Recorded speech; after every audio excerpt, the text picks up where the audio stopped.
اسرائیل کی security forces نے آج نیبولس اور جنین کے شہروں پر ایک مرتبہ پھر زبردست قسم کے حملے کیے ہیں۔ نیبولس میں صہیونی فوجیوں کی فائرنگ سے ایک جوان کی شہادت کے بعد نیبولس اور جنین کے حالات بے قابو ہو گئے ہیں اور فلسطینی صہیونی حکومت کے جرائم کے خلاف سڑکوں پر نکل آئے ہیں۔ جہاد اسلامی کی فوجی شاخ القسام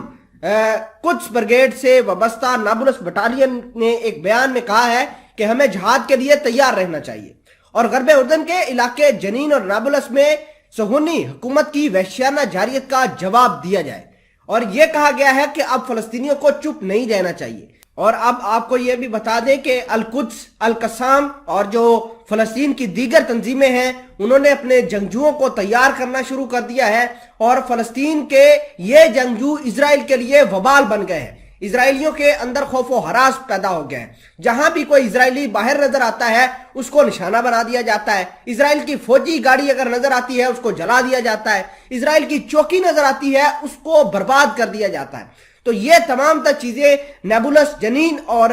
رام اللہ کے علاقوں میں بہت زیادہ کامن ہوتی ہوئی جا رہی ہے، اور یہ غیر معمولی حالات ایک بار پھر ایک اشارہ کر رہے ہیں کہ فلسطین میں نیا تنازع شروع ہو سکتا ہے۔ اگر ہم بات کریں اسرائیل کی فائرنگ کی تو 23 سالہ فلسطینی نوجوان شہید ہو گیا ہے، جس کے بعد احتجاج ہونا شروع ہو گئے ہیں، احتجاج پھوٹ پڑے ہیں، جگہ جگہ پر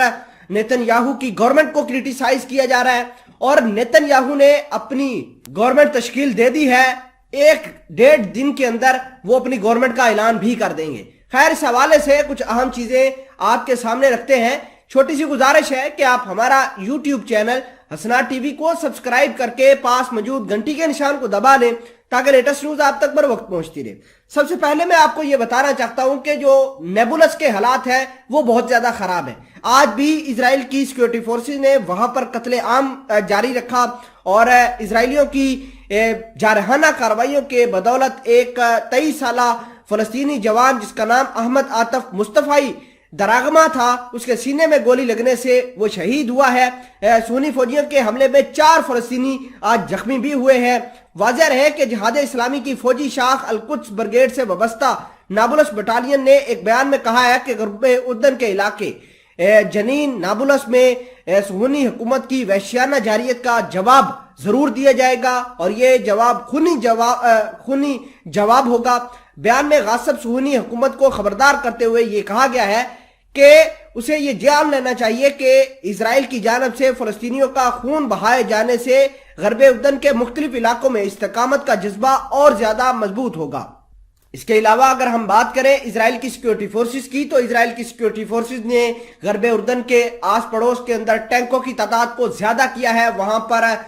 جنگی جہازوں کی بہت زیادہ موومنٹ دیکھنے کو ملی۔ تو یہ وہ تمام تر چیزیں ہیں جو فلسطینیوں کو سپریس کرنے کے لیے استعمال کی جا رہی ہے۔ آپ اندازہ کیجئے کہ نہتوں پر اٹیک کرنے کے لیے جنگی جہاز، ٹینکوں اور زمینی فوج کا کس طریقے سے بے دریغ استعمال کیا جا رہا ہے۔